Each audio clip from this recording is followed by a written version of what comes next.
হবে।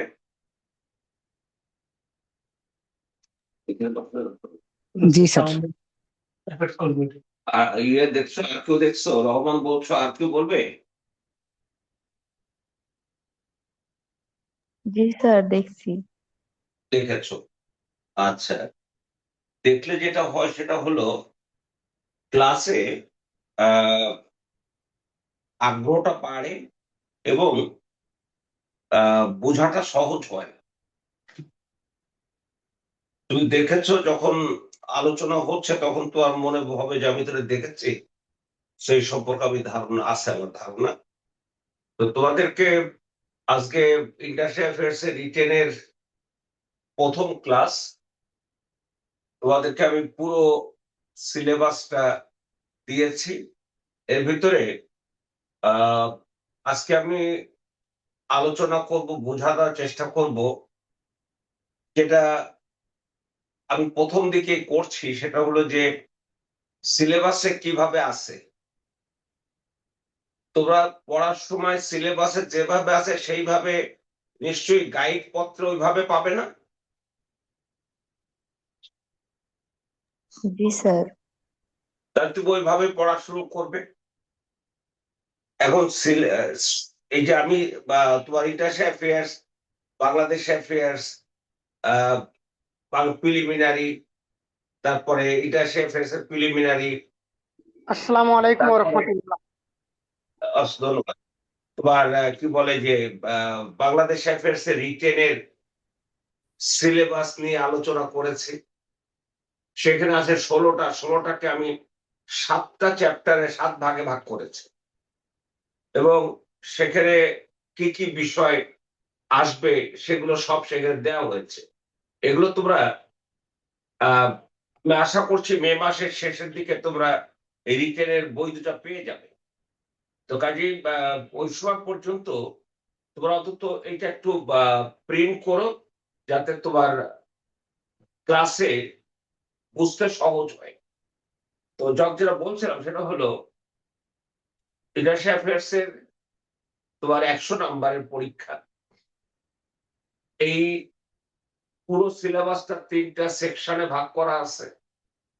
সেকশন এ conceptual issue, এখানে 7টা শিরোনাম রয়েছে। প্রথমটা রয়েছে হলো তোমার ইন্ট্রোডাকশন টু ইন্টারন্যাশনাল অ্যাফেয়ার্স, দ্বিতীয়টা রয়েছে অ্যাক্টরস ইন দ্য ওয়ার্ল্ড, তৃতীয় পাওয়ার অ্যান্ড সিকিউরিটি, চতুর্থ আইডিয়া অ্যান্ড আইডিওলজিস, পঞ্চম ফরেন পলিসি, ষষ্ঠ রয়েছে ইন্টারন্যাশনাল ইকোনমিক রিলেশনস এবং সপ্তম রয়েছে তোমার গ্লোবাল এনভায়রনমেন্ট। আমি শিরোনামগুলো বলছি। তো আমরা 1 নম্বর আছে ইন্ট্রোডাকশন টু ইন্টারন্যাশনাল অ্যাফেয়ার্স। তো ওখান থেকে পড়া শুরু করবো নাকি? জি স্যার। জি স্যার। আমি সেখান থেকে শুরু করব না, কারণ সেখান থেকে শুরু করলে তাহলে ইন্টারন্যাশনাল অ্যাফেয়ার্স কনসেপচুয়াল ইস্যুর যে 7টা বিষয় আছে তার ভিতরে আমি কোনটা না হলে আমি international introduction to international affairs পড়াবো, ইন্টারন্যাশনাল পলিটিক্স পড়াবো, এগুলো আসলো কেমনে? এগুলো আসার একটা প্রেক্ষাপট আছে না? জি স্যার। তো সেই প্রেক্ষাপটটা আছে কি সিলেবাসে? না স্যার। এইটাই হচ্ছে তোমার সমস্যা। তুমি জানো না যে এর প্রেক্ষাপটটা সিলেবাসে নাই। তো আমি তোমাদের একটা একটা করে দেখাচ্ছি। আমি প্রথমে একটু দেখাবো যে তোমাদের যেভাবে আসতেছে। এই যে একটু পড়ো তো কি লেখা আছে। Conceptional issues. কনসেপচুয়াল ইস্যুস আজকে আলোচনা হবে আমাদের। আচ্ছা, সেই আলোচনায় সেকশন এ কনসেপচুয়াল ইস্যু, এখানে 1 নম্বরে কি আছে একটু পড়ো তো। Introduction to international affairs. আচ্ছা, ইন্ট্রোডাকশন টু ইন্টারন্যাশনাল অ্যাফেয়ার্স। আচ্ছা, এই ইন্ট্রোডাকশন টু ইন্টারন্যাশনাল অ্যাফেয়ার্স এ কি বলা আছে? Significance of international affairs. ওখানে কিন্তু বাংলায় করে দেওয়া আছে যে আন্তর্জাতিক সম্পর্কের ভূমিকা। তোমার শিরোনামটা হচ্ছে আন্তর্জাতিক সম্পর্কের ভূমিকা। এখন তারপর বলা হলো যে আন্তর্জাতিক সম্পর্কের সিগনিফিকেন্স মানে হচ্ছে তাৎপর্য, তাই না, বা গুরুত্ব, জি স্যার। তাই তো? আচ্ছা, এরপরে আসো, কি আসলো, এটা লাস্টের কি, meaning and scope of international affairs, অর্থাৎ আন্তর্জাতিক সম্পর্কের অর্থ এবং স্কোপ হচ্ছে পরিধি, মানে সে কত বিষয়গুলো নিয়ে কাজ করে সেটা হচ্ছে পরিধি। তারপরে তুমি আসো, সেটা হলো, দেখো লাস্ট ওয়ান কি লেখা আছে, linkage between international affairs and international politics. এই যে ইন্ট্রোডাকশন টু ইন্টারন্যাশনাল অ্যাফেয়ার্স এ প্রথমে জানবে মানে আন্তর্জাতিক সম্পর্কের তাৎপর্য, তারপরে তার অর্থ, পরিধি, এবং এই আন্তর্জাতিক সম্পর্কের সাথে আন্তর্জাতিক রাজনীতির সম্পর্কটা কোথায়, এইটা বলা হয়েছে আমাদের 1 নম্বরে পড়তে। তাহলে তোমরা এই যে বাংলা বললাম, এবার আমি আসো, সেটা হলো সিলেবাসে 2, মানে কনসেপচুয়াল ইস্যু সিলেবাসে 2 কি শিরোনামটা আছে, Actors in the world. Actors in the world. Actors in the world এর প্রথমে কি পড়তে বলা হয়েছে তোমাদের? Modern state. মডার্ন স্টেটের বাংলা কি? আধুনিক রাষ্ট্র। আধুনিক রাষ্ট্রের আগে কি অন্য কোনো রাষ্ট্র ছিল? তার তাহলে তো আধুনিক হওয়ার কথা না, তাই না? জি স্যার। আচ্ছা, আমরা সেখানে যাব, এরপর চলে আসি। এবার কি আছে, অন্য একজন বলো, আরেকজন বলো।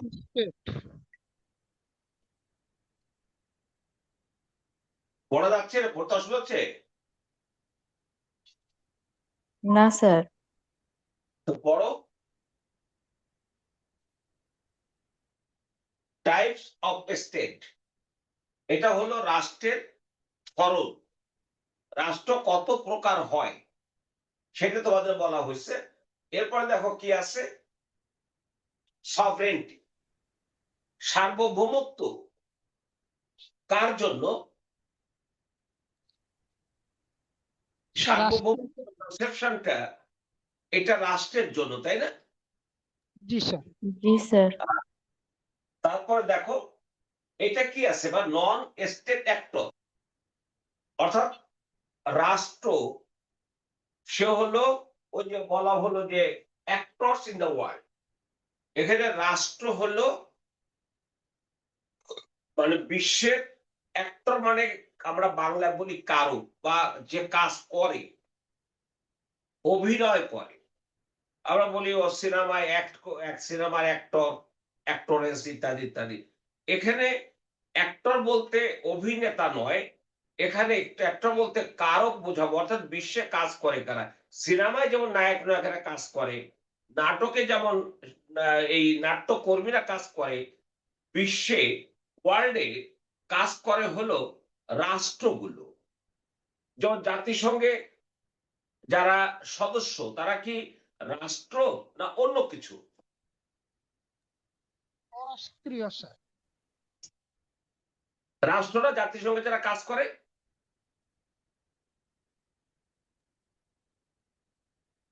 ওটা তো নির্দিষ্ট ভূখণ্ড নাই স্যার। জাতিসংঘের সদস্য 193টা, এরাই তো কাজ করে না? জি স্যার। তার মানে ওরা হচ্ছে কারক। এখন নন স্টেট, এটা অরাষ্ট্রিক। অরাষ্ট্রিক কথাটা তখনই আসে যে রাষ্ট্র কি কাজ করে, রাষ্ট্র কি জনগণের জন্য সব কাজ করতে পারে বা করে। আমরা একটা সময় দেখব রাষ্ট্র জনগণের জন্য সব কাজ করত রাষ্ট্র, কিন্তু একটা সময় এসে মানুষের চাহিদা এবং অর্থনীতির পরিধি, রাজনীতির পরিধি এতটাই ব্যাপকতা অর্জন করেছে যে সেখানে রাষ্ট্র এককভাবে তার দেশের সব মানুষের শ্রেণী পেশার মানুষের চাহিদা পূরণ করতে সক্ষম হয় না।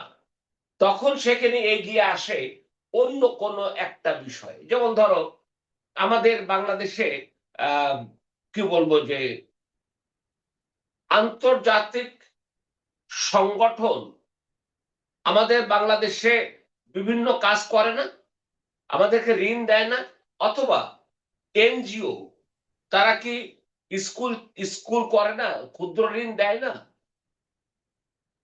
দেয় না? Yes, sir. এটা কি রাষ্ট্র দিচ্ছে না রাষ্ট্রের বাইরে কেউ দিচ্ছে? রাষ্ট্রের বাইরে স্যার। তাহলে এনজিও কি রাষ্ট্র না রাষ্ট্রের বাইরে? রাষ্ট্রের বাইরে স্যার। কিন্তু সে কাজ করছে রাষ্ট্রের মতো কিনা? জি স্যার। যে কাজটা রাষ্ট্র করত আগে, অথবা রাষ্ট্র করার কথা, আমার কর্মসংস্থান দেওয়ার কথা রাষ্ট্রের। তোমাদের বিএমএ পাস করছো, অনার্স পাস করছো, তোমার কর্মসংস্থান দেওয়ার দায়িত্ব কার? রাষ্ট্র। রাষ্ট্রের। রাষ্ট্র কি সেটা দিচ্ছে, নাকি বেসরকারি উদ্যোগে প্রতিষ্ঠিত যত ব্যবসা বাণিজ্য প্রতিষ্ঠান আছে সেখানে সবচেয়ে বেশি ছেলেমেয়েরা কাজ করে? সেখানেই বেশি করে স্যার। তার মানে কি রাষ্ট্র দিচ্ছে না বা রাষ্ট্র দেওয়ার সুযোগ নেই, কিন্তু তোমার তো চাকরি হচ্ছে। তুমি যে কোনো একটা আহ, বাংলাদেশে অনেক ইন্ডাস্ট্রি আছে, যে কোনো একটা কোম্পানিতে চাকরি নিলা, এই যে চাকরি যে নিলা, ওই যে যেটা চাকরি দেওয়ার কথা হলো রাষ্ট্র, সেটা দিল বেসরকারি প্রতিষ্ঠান। তাহলে রাষ্ট্রের মতো কাজ করলো না সে? জি স্যার। অর্থাৎ রাষ্ট্র Yes, না sir. হয়েও রাষ্ট্রের মতো কাজ করে যে প্রতিষ্ঠানগুলো, সেগুলোকে বলা হয় নন স্টেট অ্যাক্টর। এটা আমরা পরে আরো বুঝতে চাবো। এরপর ইন্টারন্যাশনাল ইনস্টিটিউট। তারপর দেখো এটা পড়তে হবে না এখানে, relations between state and non state. এই জায়গাটা আমরা রাষ্ট্র এবং অরাষ্ট্র এই দুটোর মধ্যে সম্পর্কটা দেখতে চাবো। তারপর 3 নম্বরে চলে যাই। 3 নম্বরে কি আছে বলতো? Power and security. Power and security. অর্থাৎ এখানে পাওয়ারের বাংলা কি বলবে?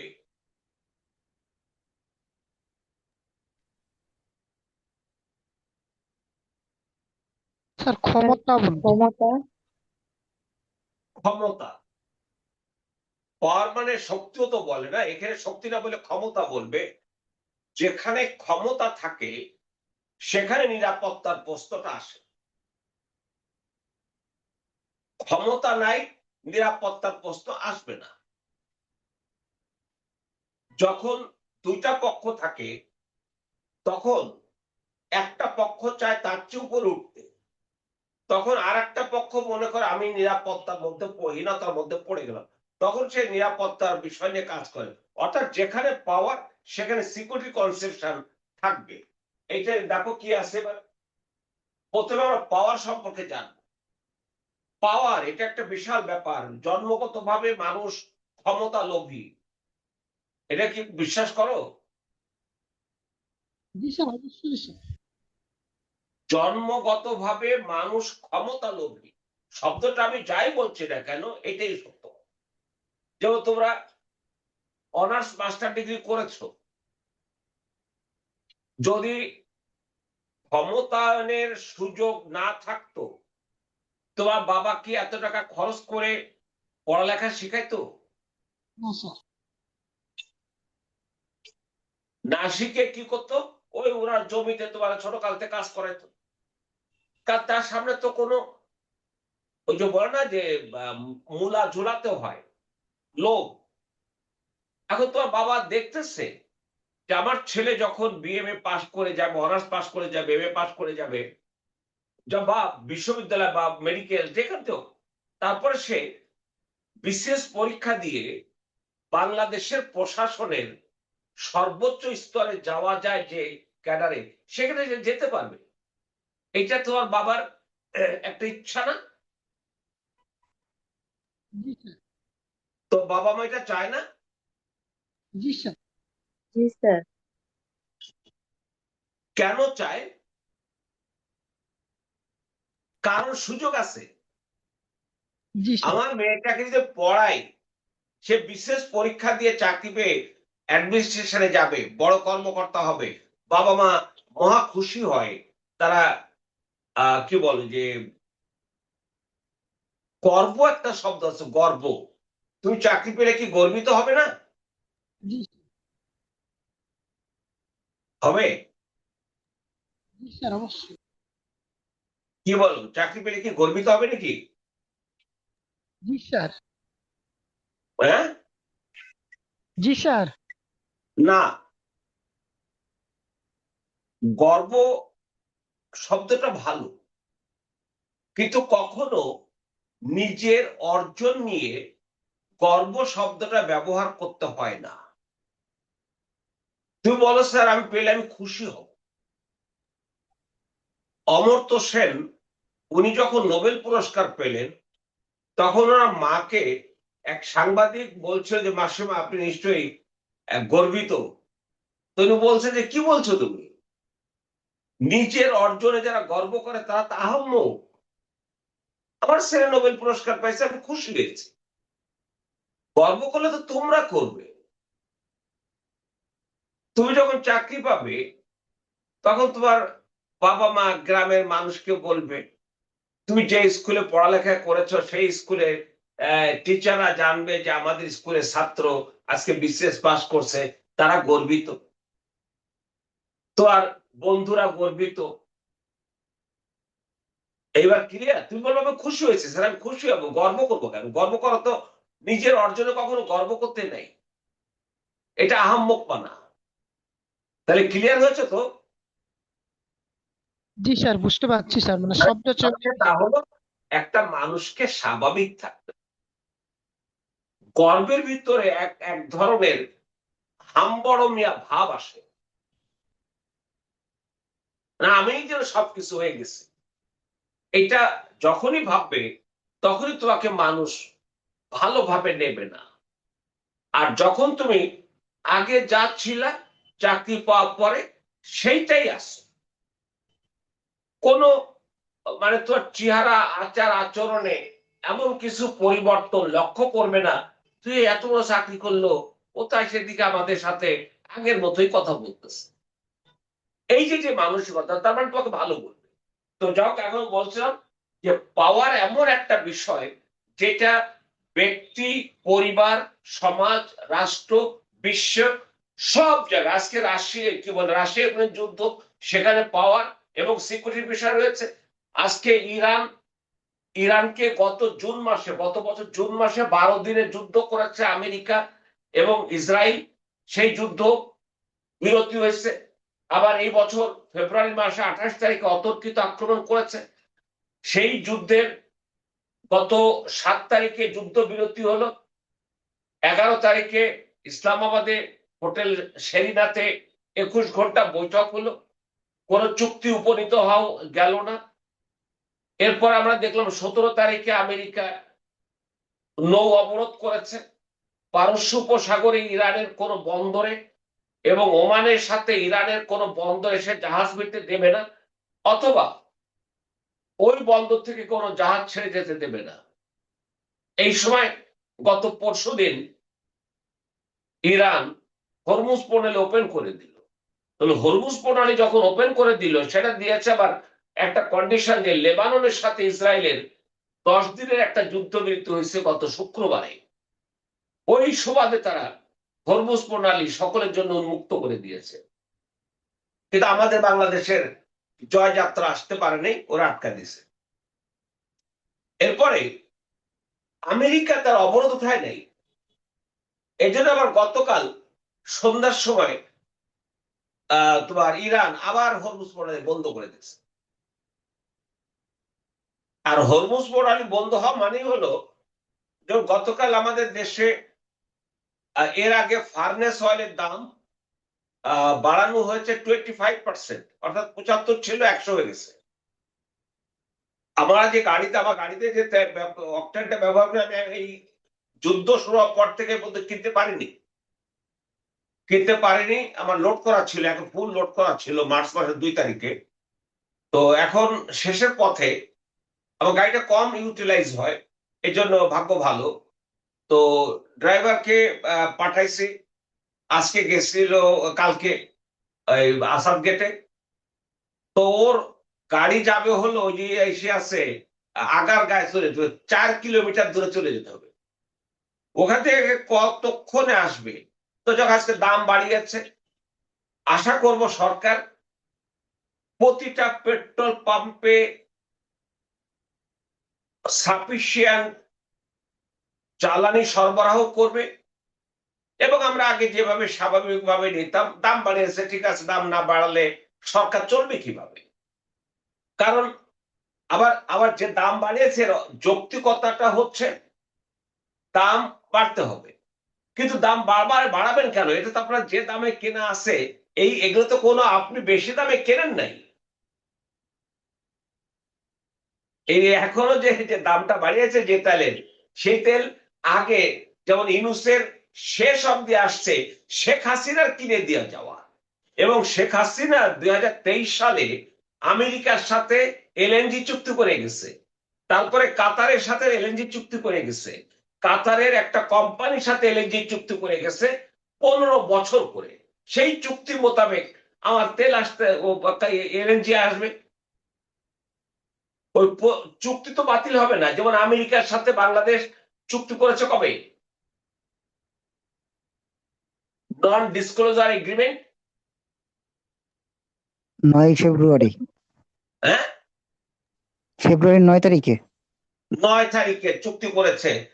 এই চুক্তি সরকার গঠনের পর যিনি পররাষ্ট্র মন্ত্রী হয়েছেন, তিনি শেখ হাসিনার পতনে ইউনূসের ডান হস্ত, এবং তিনি এখন বিএনপি সরকারের পররাষ্ট্রমন্ত্রী। উনি আর বাণিজ্য উপদেষ্টা ছিলেন যিনি, আকিস সাহেবের ছেলে। ওনারা দুইজন এটা খুবই উদ্গ্রীব ছিলেন। এবং পরে তারা জানিয়েছে যে আমরা চুক্তি করার আগে বিএনপি জামাতকে সাথে কথা বলে গেছি, তারা রাজি আছে। এখন তার তুমি যা বিএনপি মালয়েশিয়া এই চুক্তি বাতিল করেছে, মালয়েশিয়া চুক্তি করেছে বাট বাতিল করেছে বাংলাদেশের মধ্যে। কিন্তু বাংলাদেশ বাতিল করতে পারবে না, বাতিল করতে পারবে না। তোমার তোমার দেখেছো, আমরা রাশিয়ার থেকে জ্বালানি আনবো, সেটার জন্য আমরা মার্চ মাসের 13 তারিখে আমাদের অর্থ ও পরিকল্পনা মন্ত্রী আমির খসরু চৌধুরী মাহমুদ একজন, উনি আমেরিকাকে চিঠি দিয়েছে যে আমরা রাশিয়া থেকে, কারণ ওই চুক্তিতে বলা আছে রাশিয়া চীনের কাছ থেকে কিছু আনতে হলে আমার অনুমতি নিতে হবে। বাংলাদেশে এই 71-এর স্বাধীনতা এবং সার্বভৌম বাংলাদেশের প্রতিষ্ঠা করার জন্য যা যা করা সেটা শেখ মুজিব করেছেন, আর কেউ করেননি, আর কেউ করেননি। আজকে কি তোমরা দেখেছো যে এদেশে বলা হতো না যে শেখ হাসিনা সব ভারতকে দিয়ে দেয়, কিছু আনে না? জি স্যার।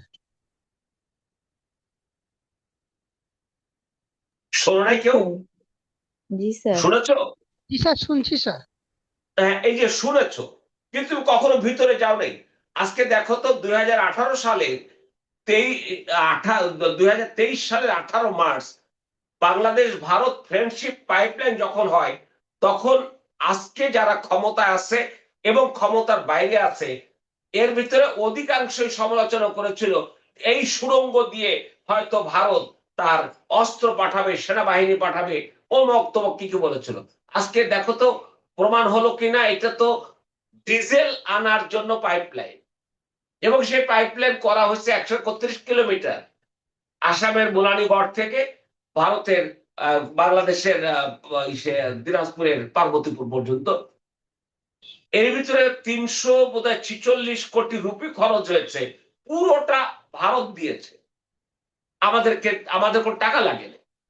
আজকে দেখো সেখান থেকে 5,000 মেট্রিক টন 24 ঘন্টায় চলে আসতেছে, ভারত আমাদেরকে দিচ্ছে এখন। তাহলে তো প্রমাণ হলো। আর ইউনূস সাহেবের সময় দেখো তো ভারত বিরোধী এবং মুক্তিযুদ্ধ বিরোধী যে শক্তি, তারা অনেক কর্মকাণ্ড করেনি। শেখ মুজিবের 32টা বাড়ি ভাঙছে, তারা কি মুক্তিযুদ্ধের পক্ষে না পাকিস্তানের পক্ষে? ওরা কট্টর ভারত বিরোধী না? স্লোগান হয়নি যে ঢাকা না দিল্লি? শোনোনি? জি স্যার। জি স্যার। এই ঢাকা না দিল্লি মানে কি? যে শেখ হাসিনা হলো ভারতের গোলাম, আমরা ভারতের গোলাম না। তো তুমি কার গোলাম? তুমি কি ইসলামাবাদের গোলাম? আর ইসলামাবাদ তোমাকে দেওয়ার কিচ্ছু ক্ষমতা রাখে না, সে বাংলাদেশে অনেক নিচে। ভারত সারা পৃথিবীতে এখন সে চতুর্থ, আমরা 35তম, আর 53-54তম হচ্ছে পাকিস্তান। পাকিস্তানের কোনো কিছু দেওয়ার ক্ষমতা নেই আমাদের, বরং নেওয়ার সুযোগ আছে পাকিস্তানের। তাহলে দাঁড়াচ্ছে না হলো যারা স্লোগান দিচ্ছে, এখন কি তারা স্লোগান দেয়? এখন কই স্লোগান শোনো শাহবাগে? ঢাকা না দিল্লি? না স্যার। এখন তারেক রহমান সাহেব দিল্লি হয়ে গেছে না? ইউনূস সাহেব কি আদানির সাথে চুক্তি বাতিল করেছিল? না আদানি আমাদের কত মেগাওয়াট বিদ্যুৎ দেয়? তার মানেটা হলো একটা চুক্তি, সব গবেষণা করেছেন, সব বলেছেন, আমরা পরীক্ষায় নিরীক্ষা করছি। পরে যিনি উপদেষ্টা ছিলেন তৌহিদুল সাহেব, তিনি বলেছেন না, কোন চুক্তিতেই আমাদের কোনো সমস্যা নাই, সেজন্য এটা বাতিল করার মতো কিছু নাই। ধন্যবাদ তাকে, অন্তত বুঝেছে। এখন বাংলাদেশের মানুষ কিন্তু বুঝে গেছে, যেহেতু এখন শেখ হাসিনা নাই, এখন ভারতের সাথে জামাত বিএনপি সবাই তো প্রেম প্রীতি করতেছেন। আবার আমেরিকার সাথে আপনি যে চুক্তি করে আসলেন, যে চুক্তিতে আমাদের উপরে 115টা নির্দেশনা আছে, তার ভিতরে চীন থেকে আমরা অস্ত্র কিনতে পারবো না, কিনলে আগে আমেরিকার পারমিশন নিতে হবে। এবং ডোনাল্ড ট্রাম্প আমাদের প্রধানমন্ত্রী নিযুক্ত হওয়ার পরে, শপথ নেওয়ার পর তারেক রহমান সাহেবকে তার কনগ্রাচুলেশন জানিয়েছেন, সেখানে বলেছেন যে আমি আশা করি যে আপনি আমাদের উন্নত প্রযুক্তির সামরিক সরঞ্জাম নিয়ে আপনার সেনাবাহিনীকে সমুন্নত রাখবেন। এটা কিন্তু থ্রেট, এটা একটা নির্দেশ, আমার কথা তোমার শুনতে হবে। তারেককে সেই কথা শুনতেই হবে। অথচ এই তারেকরাই এদেশের স্বাধীনতা সার্বভৌমত্বের জন্য মুখে কত ফেরাতুই লাগাইছে। তা মানেটা হচ্ছে আমার পাওয়ার, এটা হচ্ছে পাওয়ার। আমেরিকা সেই পাওয়ার, যে পাওয়ারের সামনে ভারত বাংলাদেশ মাথা নত করতে বাধ্য। কারণ আমার তো পাওয়ার নাই, আমার পাওয়ার কম, অনেক কম। আচ্ছা যাও, তারপর আসো, এবার কি আছে দেখো তো। national power, তারপর balance of power, তারপরে disarmament, তারপরে arms control, এরপরে geopolitics, last one terrorism, terrorism. তাহলে পাওয়ার এন্ড সিকিউরিটির মধ্যে তোমাকে জানতে হচ্ছে পাওয়ার, জাতীয় শক্তি। মানে যখনই প্রতিটা জাতি কি এক একটা শক্তি না? অ্যান্ডোরা জি স্যার। ছোট্ট একটা দেশ, সেও কি জাতিসংঘের সদস্য না? জি স্যার। তার সেও শক্তি, বাংলাদেশের শক্তি। বাংলাদেশ যেমন একটা ন্যাশনাল পাওয়ার, ভারত একটা ন্যাশনাল পাওয়ার। ন্যাশনাল পাওয়ার হিসাবে ন্যাশনাল পাওয়ারের সাথে রিলেশন হবে, ব্যালেন্স অফ পাওয়ার। এই যে কত ক্লাসে তোমাদের আলোচনা করেছিলাম, এগুলো নিয়ে সবই আলোচনা হবে। আমি চলে যাই তাড়াতাড়ি। এরপর মেজর আইডিয়াস এন্ড আইডিওলজিস। প্রথমে কি আছে? nationalism, imperialism, colonialism, neo colonialism, post modernism, globalization and new world order. এরপর আমি 5-এ যাই, ফরেন পলিসি এন্ড ডিপ্লোমেসি।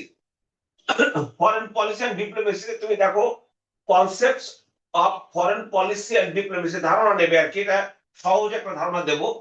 তারপর তোমার ডিসিশন মেকিং প্রসেস, মানে পররাষ্ট্রনীতির সিদ্ধান্ত নেওয়ার প্রক্রিয়াটা কি, এটা চাইছে। সেরপরে কিভাবে পদ্ধতি মানে করা হয়, প্রক্রিয়াটা গ্রহণ করা হয়। এরপরে ডিপ্লোম্যাটিক ফাংশন, আমাদের কূটনৈতিক তৎপরতা বা কার্যক্রমটা কি। তারপর ইমিউনিটিস এন্ড প্রিভিলেজ, কূটনীতিকরা যেটা পায়। 6 নম্বর আছে ইন্টারন্যাশনাল ইকোনমিক রিলেশন। প্রথমে কি আছে? International trade. বলো তো কি? International trade. তারপর Free trade. Protectionism, foreign aid, ডেপ্ট ক্রাইসিস, মানে এই ডেপ্ট ক্রাইসিস মানে এটা হচ্ছে তোমার ঋণ সংকট, ফরেন ডিরেক্ট ইনভেস্টমেন্ট এফডিআই। এরপর 7 নাম্বার আসে, দেখো এটা হচ্ছে তোমার ওইটার সাথে ফিনান্সিয়াল লিবারালাইজেশন। এরপর আছে হলো রিজনালাইজেশন, আঞ্চলিকতাবাদ। তারপরে রিজনালিজম। এরপর আছে নর্থ সাউথ গ্যাপ, মানে উত্তর দক্ষিণ ও ধনী দরিদ্রের ব্যবধান। এরপর আছে হলো তোমার গ্লোবাল পভার্টি। এরপর আছে মিলেনিয়াম ডেভেলপমেন্ট প্রোগ্রাম। যেহেতু সিলেবাসটা এসডিজির আগে করা, সেহেতু এসডিজি এখানে নেই। লাস্ট আছে গ্লোবাল এনভায়রনমেন্ট। এখানে প্রথমে কি আছে দেখো তো,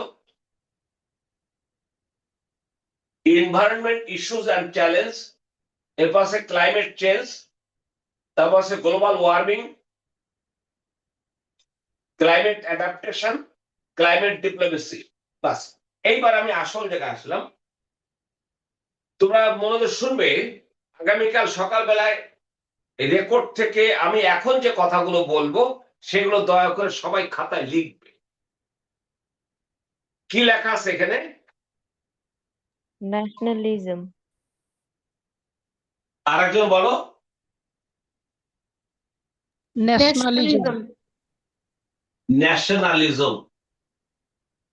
যদি পৃথিবীতে ন্যাশনালিজমের উদ্ভব না হতো, আমি এতক্ষণ যা যা বলেছি আর কিছুই হতো না। এই ন্যাশনালিজম তোমার সিলেবাসে 4 নাম্বার আছে। আচ্ছা, ন্যাশনালিজম বাংলা হচ্ছে জাতীয়তাবাদ। জাতীয়তাবাদ সবসময় মনে রাখবে যে সবকিছু অনেক বিস্তারিত আলোচনা করা যাবে, কিন্তু পরীক্ষার খাতায় অথবা এরকম অনেক একটা সিলেবাসের আলোচনায় ছোট্ট একটা বিষয় যখন যাবে, যেমন জাতীয়তাবাদ, তুমি প্রথমে একটা বাক্য লিখবে, সে একটা বাক্যের মধ্যে তুমি বোঝাবে এক্সামিনারকে যে আমি পুরো বিষয়টাই এক বাক্যে বললাম, এবার আমি ব্যাখ্যায় যাব। তাহলে আমি বলছি, দেখো, জাতীয়তাবাদ হলো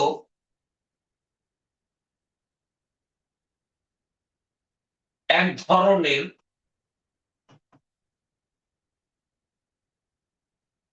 ঐক্যবদ্ধতা।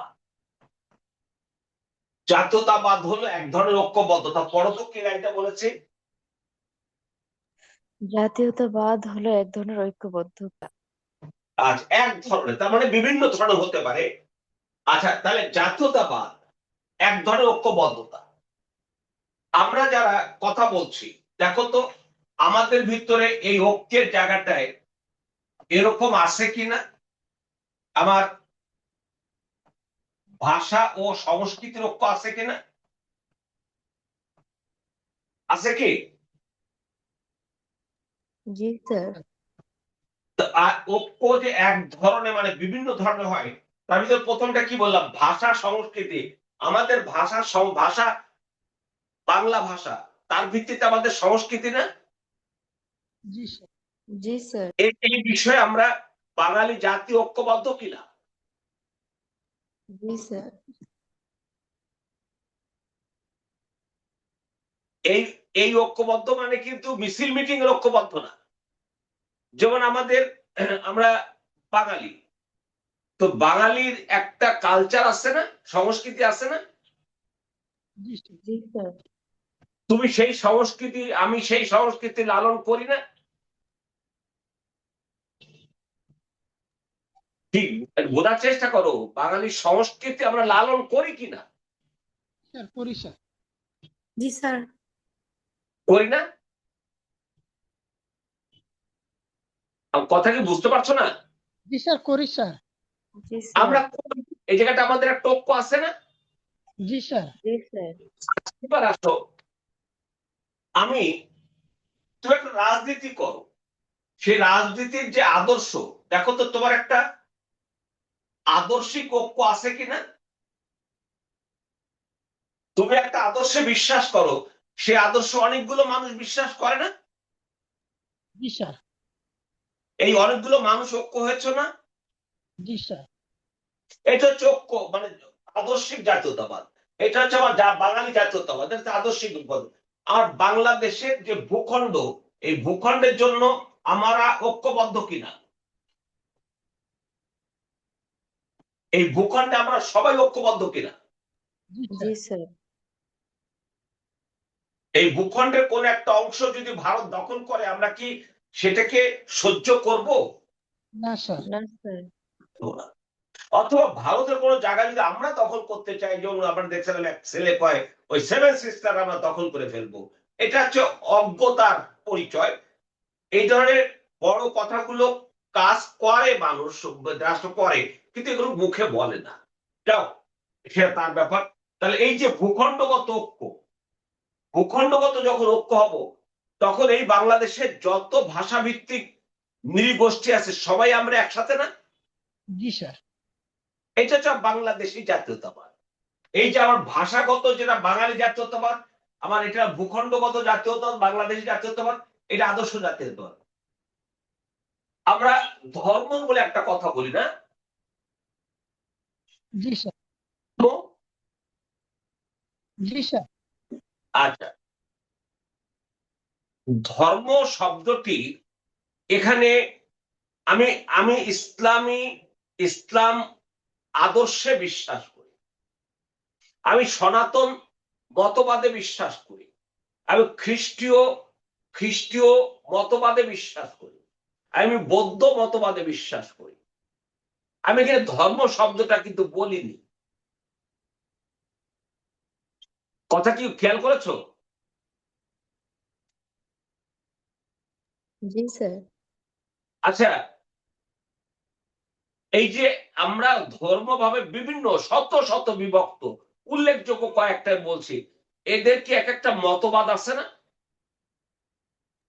আমরা মুসলমান, আমাদের একটা মতবাদ আছে না? জি জি স্যার। স্যার। তার মানে আমার ইসলাম ধর্ম বলবো কিনা, না মতবাদ বলবো? কি বলবো? মতবাদ। মতবাদ। আবার তুমি খেয়াল করো, আমি একটা লেখা পড়ছিলাম, সেটা হলো ধর্ম হলো যেটা সকলের জন্য কমন, সেখানে কোনো আদর্শের সাথে না, মানুষের জন্য, যেমন মানবতা। ওই যে বাইবেলে বলা আছে duty towards god, duty towards parents, duty towards mankind. অর্থাৎ গডের প্রতি কর্তব্য পালন করো, বাবা মার প্রতি কর্তব্য পালন করো, মানব জাতির জন্য কর্তব্য পালন করো। তাহলে কি দাঁড়াচ্ছে? এটাই হলো সেইটা যে তুমি কি একটা মানুষের সাথে দেখলে রাস্তায় যাচ্ছ, তুমি হয়তো তোমার গ্রামে বা যে কোনো জায়গায় তোমার একটু পরিচিত লোক দেখলা সে অ্যাক্সিডেন্ট করে পড়ে আছে, তুমি তখন কি তারে ফিরেতে চলে যাবা? না স্যার। তখন কি বলবা যে এ তো মুসলমান না, এ তো হিন্দু না, এ তো বৌদ্ধ না, আমি তো বৌদ্ধ, আমি কেন এই মুসলমানের সব এই বলবা? নাকি মানুষ হিসেবে তাকে দেখবে? মানুষ হিসেবে স্যার। মানুষ হিসেবে তাকে এইটা দেখবে হচ্ছে স্যার। মানবতা। এই মানবতাটা হচ্ছে ধর্ম। আমার চোখের ধর্ম দেখা, চোখের ধর্মটা কি দেখা না? জি স্যার। এইটা হচ্ছে সবার চোখ দেখে। এখানে কি বলা আছে এটা হিন্দুদের চোখ মুসলমানদের চোখ বলা আছে? না স্যার। না স্যার। আগুনের ধর্মটা দেখো তো, দাহ করা কিনা। জি স্যার। পানির ধর্ম দেখো তো, তোমাকে বাঁচিয়ে রাখা কিনা। পৃথিবীতে সব মানুষ যদি পানি না থাকতো বাঁচতো? না স্যার। না স্যার। এই যে যেটা সবার জন্য, সেখানে কোন নির্দিষ্ট মতবাদ নয়, সকল মতবাদের মানুষের জন্য। পৃথিবীর সব মানুষ কি মুসলমান? না না স্যার। পৃথিবীর সব মানুষ কি খ্রিস্টান? না না স্যার। স্যার। না। তার মানে এইগুলোকে আমরা ধর্ম বলছি, বাট এটা হচ্ছে এক একটা মতাদর্শ। ধর্ম হচ্ছে সর্বজনীন সকল মানুষের জন্য। তোমরা একটু খেয়াল করে বোঝার চেষ্টা করো। সেটা হলো, আমরা যখন ভূখণ্ড ব্যাপারে আসছি সেটাও জাতীয়তাবাদ। এরপরে দেখো তো, তুমি যে একটা ইসলাম বা একটা মতবাদে বিশ্বাস করো, সেটা দেখো তো ধর্মীয় বলি আমরা। এটা আমরা বলবো কিনা যে, আমি ধর্মীয় শব্দটা বলি, ধর্মীয় ঐক্য আছে না? আমরা অসংখ্য মুসলমান ইসলামী সংস্কৃতির ভিত্তিতে ঐক্যবদ্ধ কিনা? জি জি স্যার। স্যার। সেটা হচ্ছে আমার ধর্মীয় জাতীয়তাবাদ। তাহলে জাতীয়তাবাদ কি একরকম হয় না অনেক রকমের হয়? অনেক রকমের হয় স্যার। আচ্ছা, তারপরে আসো জাতিসংঘ। দেখো তো 193টা দেশ জাতিসংঘ ব্যবস্থাপনায় ঐক্যবদ্ধ কিনা? জি স্যার। এটা হচ্ছে আন্তর্জাতিক জাতীয়তাবাদ। তার মানে আমি বাংলাদেশ জাতীয়তাবাদ, আমার বাংলাদেশি জাতীয়তাবাদ, আমার আমার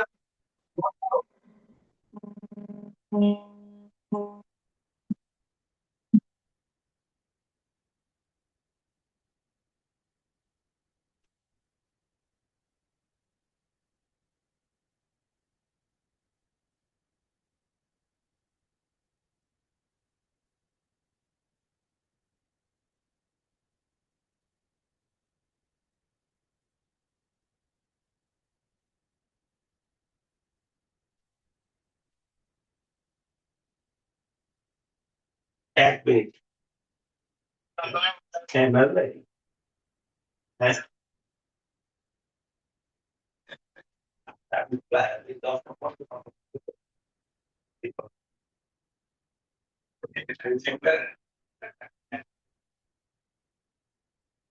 ওই মোবাইলটা আমি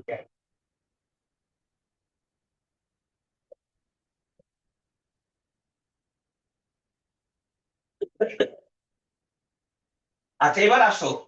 তার মানেটা হচ্ছে যে, দেখো তো এই যে জাতীয়তাবাদ, তার মধ্যে একটা চেতনা আছে কিনা? জি স্যার। একটা মূল্যবোধ আছে কিনা? আছে না? জি স্যার। আছে না? স্যার বুঝতে পারি নাই স্যার, আরেকবার বললে ভালো হয়। জাতীয়তাবাদ এটা কি, এটার ভিতরে তোমার একটা মূল্যবোধ থাকে না? মানে তোমার একটা চেতনা থাকে না? জি জি স্যার। স্যার। যদি সেটা না থাকে তাহলে সেটা জাতীয়তাবাদ হবে না। এবং ওই যে চেতনা, এবার আমি আসি, পৃথিবীতে কখন জাতীয়তাবাদের উন্মেষ হয়েছে? জাতীয়তাবাদের উন্মেষ হয়েছে তখনই, দেখো তো, যখন পৃথিবীতে মানুষ যাযাবরের জীবন যাপন করত, তখন কি তাদের ভিতরে জাতীয়তাবোধ ছিল? না স্যার। এই জাতীয়তাবোধটা ছিল না মানে হলো, দেখো তো, যখন কোনো একটা জায়গায় কিছু মানুষ শস্য উৎপাদন করা শিখলো, তখন অন্য মানুষ থেকে সে আলাদা হয়ে গেল কিনা? জি স্যার। দেখো তো, যারা শস্য উৎপাদন করলো তারা একটা অহংবোধ, তার ভিতরে একটা অহংকার আসে কিনা? জি স্যার। তার মানেটা হচ্ছে জাতীয়তা বোধের মধ্যে, আমি শব্দটা এইভাবে বলি, অহংবোধ। অহংবোধ, এটাকে তুমি এও বলতে পারো অহংকার বোধ। অহংকার বোধ, অহংবোধ মানে অহংকার বোধ। আচ্ছা, এই অহংকার বোধ কিন্তু এভাবে দেখার মতো না। তুমি একটু বিবেচনা করো, চীন 2004 সালে যখন জাপানকে টপকে দ্বিতীয় অর্থনৈতিক দেশ হলো, চীনের মানুষজন খুব গর্বিত হয়েছে না? কি বলো? জি স্যার। এই যে চীনের মানুষ কি, দেখো তো, চীনের জন্য তারা একেবারে নিবেদিত প্রাণ চীনের উন্নয়নে কাজ করে যাচ্ছে কিনা?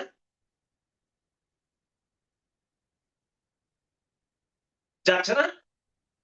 জি স্যার। এইটা হচ্ছে জাতীয়তাবাদ। অর্থাৎ আমার দেশ প্রেম আছে কিনা, মানুষের প্রতি প্রেম আছে কিনা, এইটা হচ্ছে জাতীয়তাবোধ।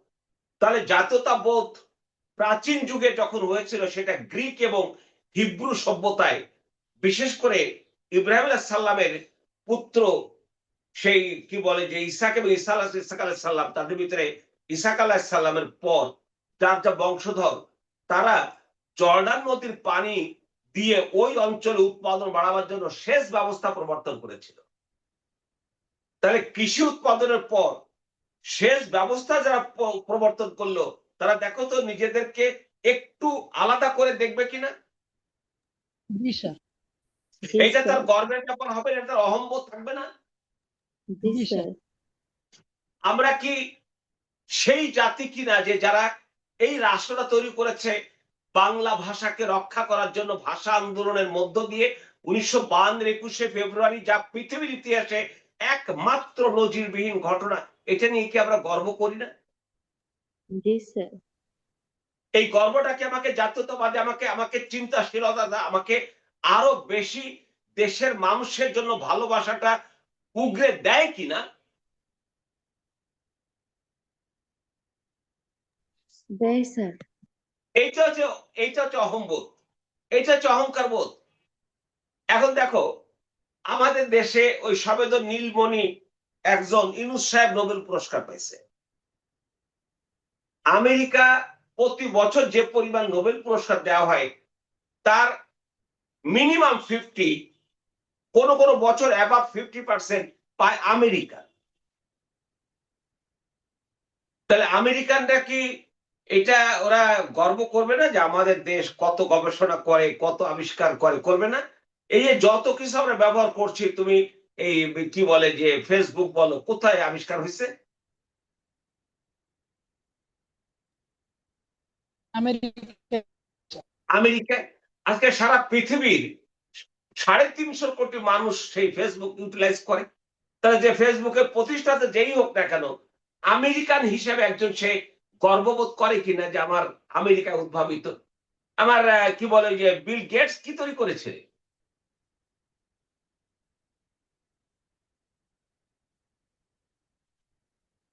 অ্যাপেল, এই সমস্ত বড় বড় কোম্পানি হয়েছে না আমেরিকায়। জি স্যার। এই যে এদের জন্য আমেরিকার অর্থনীতি অনেক বড় হয়েছে কিনা?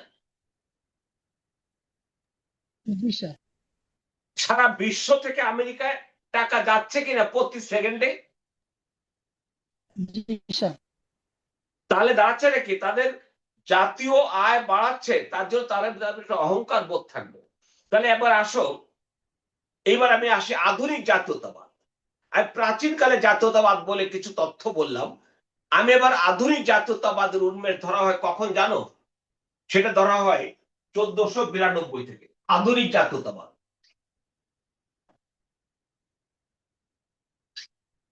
আধুনিক জাতীয়তাবাদ ধরা হয় হলো তোমার 1492 সালটা কি? ক্রিস্টোফার কলম্বাস আমেরিকা আবিষ্কার করেছিল। এই যে আমেরিকা আবিষ্কার করতে হবে, এই বোধটা ইউরোপের ভিতরে আসলো কেন, সেটা যখন যাবে তখন বুঝবে না ইউরোপীয়দের ভিতরে জাতীয়তা বোধটা কেমন হয়েছিল। আচ্ছা, এই যে 1492 সালে যে আবিষ্কার হলো আমেরিকা, ক্রিস্টোফার কলম্বাস, স্পেনের রানী ইসাবেলা তাকে 3টা জাহাজ দিয়েছিলেন। আচ্ছা, ওনার কি আমেরিকা আবিষ্কার কথা ছিল, না ইস্ট ইন্ডিজ মানে ভারত এবং ইন্দোনেশিয়া পর্যন্ত বলতে ইস্ট ইন্ডিজ, এইটা আবিষ্কার করতে চাইছিল? ভারত স্যার। ভারতবর্ষ আবিষ্কার করতে চাইছিল না? জি স্যার। কিন্তু তিনি জিব্রাল্টার প্রণালীর উপর থেকে তিনি ভারতবর্ষের দিকে না এসে উনি চলে গেলেন পশ্চিম গোলার্ধে। উনি 1492 সালে আবিষ্কার করলেন প্রথম যে ভূখণ্ডটা, সেটা নাম দিয়েছিলেন সালভেদর, যেটা এখন বাহামা দ্বীপপুঞ্জ। আবার 1498 সালে ভাস্কো দা গামা ভারতের কালিকট বন্দর আবিষ্কারের মধ্য দিয়ে ভারতে আসা নৌপথ আবিষ্কার হলো কিনা? জি স্যার। এই যে ভারত আবিষ্কার করার মানসিকতা দেখো তো সেখানে জাতীয়তাবোধ আছে কিনা? জি স্যার। সবাই কি বুঝতেছো যে ভারত আবিষ্কার করতে হবে? কেন আবিষ্কার করতে হবে? কারণ ভারতে জগৎ বিখ্যাত মশলা আছে, ভারতে জগৎ বিখ্যাত মার্বেল পাথর আছে, ভারতে জগৎ বিখ্যাত ফুলের নির্যাস আছে, ভারতে জগৎ বিখ্যাত মসলিন শাড়ি আছে। আমরা ভারতীয়রা বিষয়টা অতভাবে জানি না, এটা জানতো হলো আরবীয়রা। আরবীয়রা আমাদের ভারত থেকে উটে পিঠে চড়ে এই সমস্ত পণ্য নিয়ে আরবে ব্যবসা করত। আবার তখন তার সুয়েজ খাল ছিল না, ওই তোমার কি বলবে যে লোহিত সাগর দিয়ে ওই পথটুকু আবার সে ঘোড়ার গাড়ি বা গাড়িতে চড়ে ভূমধ্য সাগর পাড়ি দিয়ে, আর ভূমধ্য সাগরের সবচেয়ে ভিতরে ঢুকে যে রাষ্ট্র সেটা হলো ইতালি। ওরা ইতালিতে চলে গেল ভারতীয় পণ্য নিয়ে, ভারতীয় মশলা নিয়ে। এখনো কিন্তু ভারতীয় টোটাল মশলা হিসেবে জগৎ বিখ্যাত মশলা ভারতের। আমাদের টোটাল মশলা কিন্তু বেশিরভাগ শুধু এই যে এখন আমি দেখলাম সেদিন যে পেস্তা, অন্য সবই আছে কিন্তু পেস্তাটা নাই, পেস্তা আছে ইরান থেকে, এই যুদ্ধের কারণে আসতে পারছে না।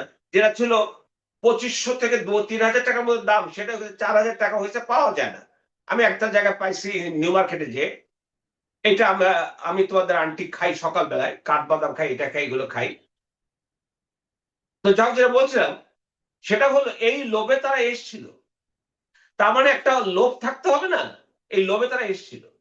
আমি পরে যখন তোমাদেরকে পড়াবো এটা ডিটেলস জানাবো যে কোন প্রেক্ষাপটে তারা ভারতে আসার আবিষ্কার করার উদ্যোগী হলো, কেন পর্তুগাল প্রথম আসলো। তারপরে ভাস্কো দা গামা প্রথম যিনি এসেছিলেন তোমার বার্থলোমেউ দিয়াজ 1488 সালে। তারপরে এভাবে যদি ভারত আর আমেরিকা আবিষ্কার না হতো তাহলে কি উপনিবেশ হতো?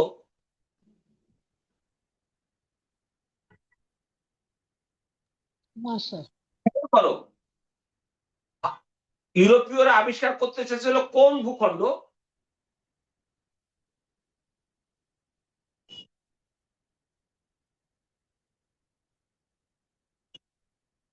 ইউরোপীয়রা কোন ভূখণ্ড আবিষ্কার করতে চেয়েছিল?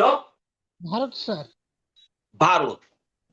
তারা কি ভারত আবিষ্কার করতে পেরেছিল? জি স্যার। ভারত, আরেকজন একটু বলো, ভারত ছাড়া অন্য কোন ভূখণ্ড আবিষ্কার করেছিল? জি স্যার।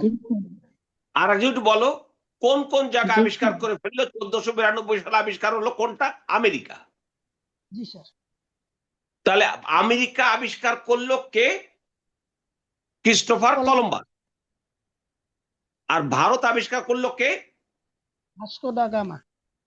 আচ্ছা, আরেকজন একটু কথা বলো, শুধু একজন কথা বলো না, তোমরা ভাস্কো বুঝতেছো আমার দা কথা? গামা। আমার জি কথা স্যার, বুঝতেছো তো? বুঝতেছি।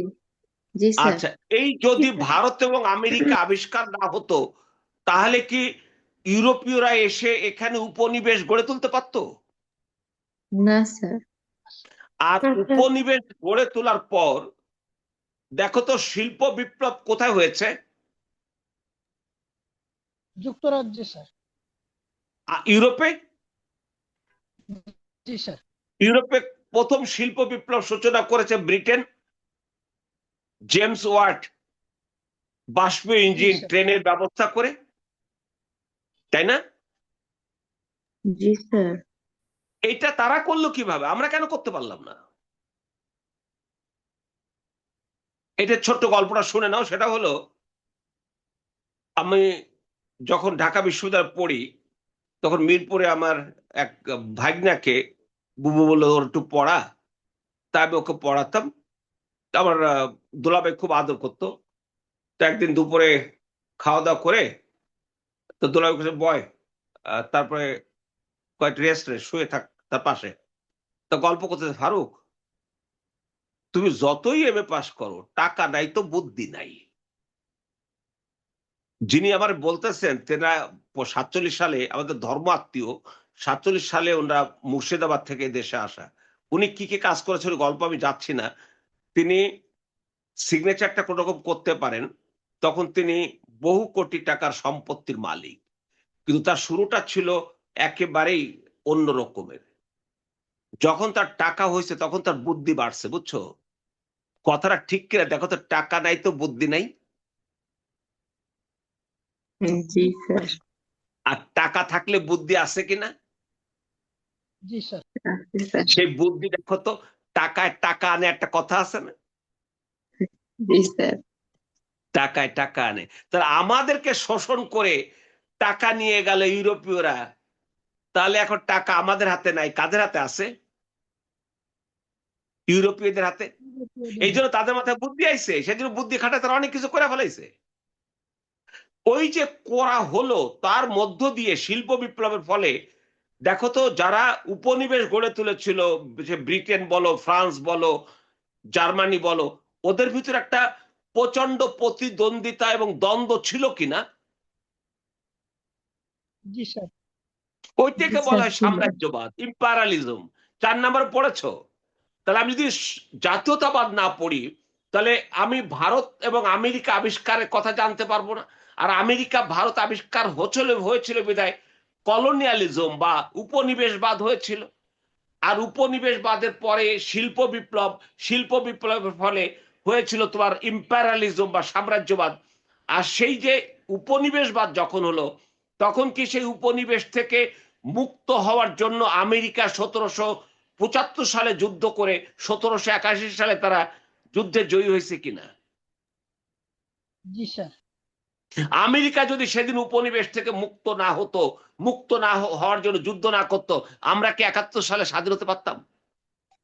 না স্যার। তার মানে সাম্রাজ্যবাদ যত বেড়েছে, আমরাও সাম্রাজ্যবাদ বিরোধী একটা অবস্থানে গিয়েছি। আচ্ছা, তাহলে যা দাঁড়ালো, এই যে ন্যাশনালিজম থেকে দেখো তো সবকিছু উদ্ভব হচ্ছে কিনা? জি স্যার।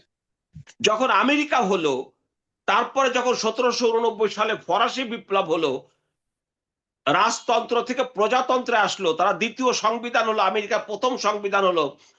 তারপরে দক্ষিণ আমেরিকার দেশগুলো স্বাধীন হতে লাগলো।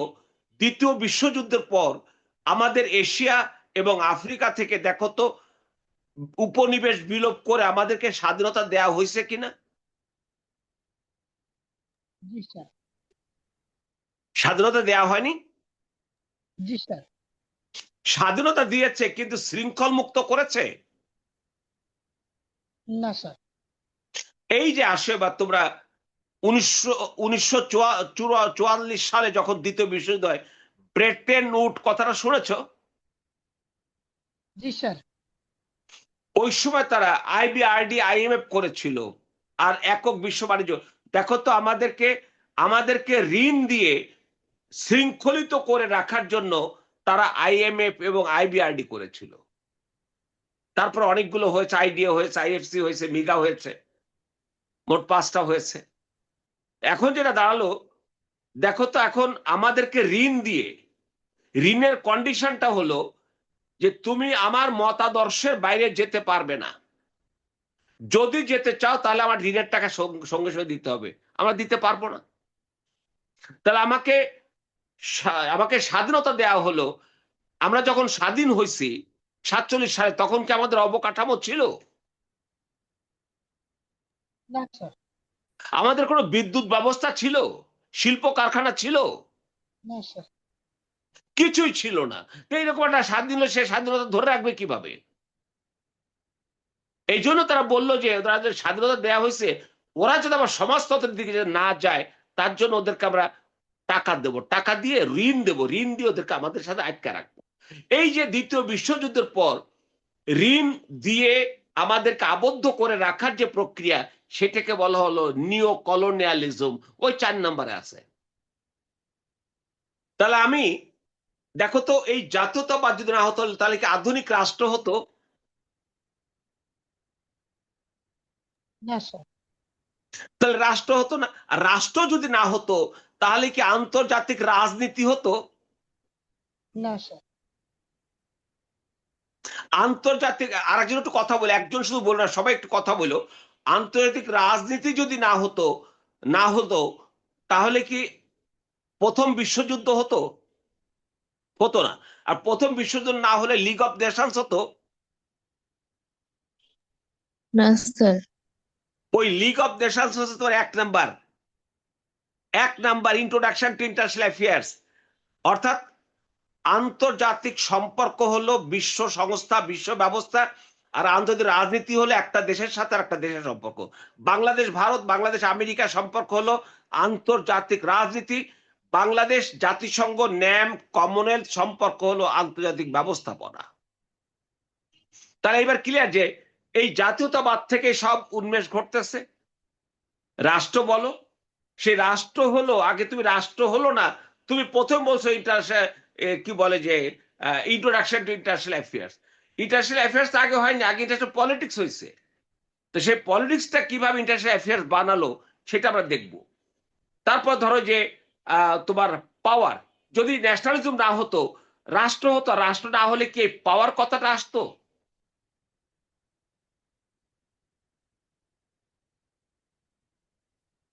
পাওয়ার কথাটা আসছে কখন? যখনই তুমি মনে করেছো তোমার জন্য সিকিউরিটি দরকার। যখন প্রথম বিশ্বযুদ্ধের পর জার্মানি যখন আত্মসমর্পণ করলো ফ্রান্সের কাছে, তখন ফ্রান্স মনে করেছিল ভবিষ্যতে জার্মানি এই প্রতিশোধ নেবে। তখন তার নিরাপত্তা নিশ্চিত করার কথা বলে, তখনই আসলো ইন্টারন্যাশনাল, মানে আন্তর্জাতিক নিরাপত্তা। তাহলে নিরাপত্তার কথা আসলো একটা পাওয়ারকে ধরে রাখার জন্য। তাহলে সিলেবাসে আছে কিনা? এটা আসে না 3 নম্বরে। জি স্যার। তাহলে ন্যাশনালিজম না হলে কি রাষ্ট্র হতো, রাষ্ট্র ব্যবস্থা হতো? রাষ্ট্র না হলে কি আজকে রাষ্ট্র বিকাশ এই জায়গায় আসতো? রাষ্ট্র না হলে কি আন্তর্জাতিক অর্থনৈতিক ব্যবস্থা হতো? তাহলে সব কিছুর মূলে কে রয়েছে? জাতীয়তাবাদ। আগামীকালকে সকালে এই রেকর্ডটা দেওয়ার পরে তোমরা এই জায়গাটা বারবার করে দেখবে। আমি তোমাদের যখন ক্লাস নেব তখন এই জাতীয়তাবাদ দিয়ে শুরু করব, এবং তোমরা যে বইটা পাবে সেই বইতে প্রথমেই ওইটা পাবে না। আমি চেষ্টা করব যে আমরা যেভাবে সিলেবাসটাকে সহজ করার চেষ্টা করছি ওইভাবে বইটাকেও সহজ করে দেওয়া। এই হচ্ছে আমাদের বিষয়।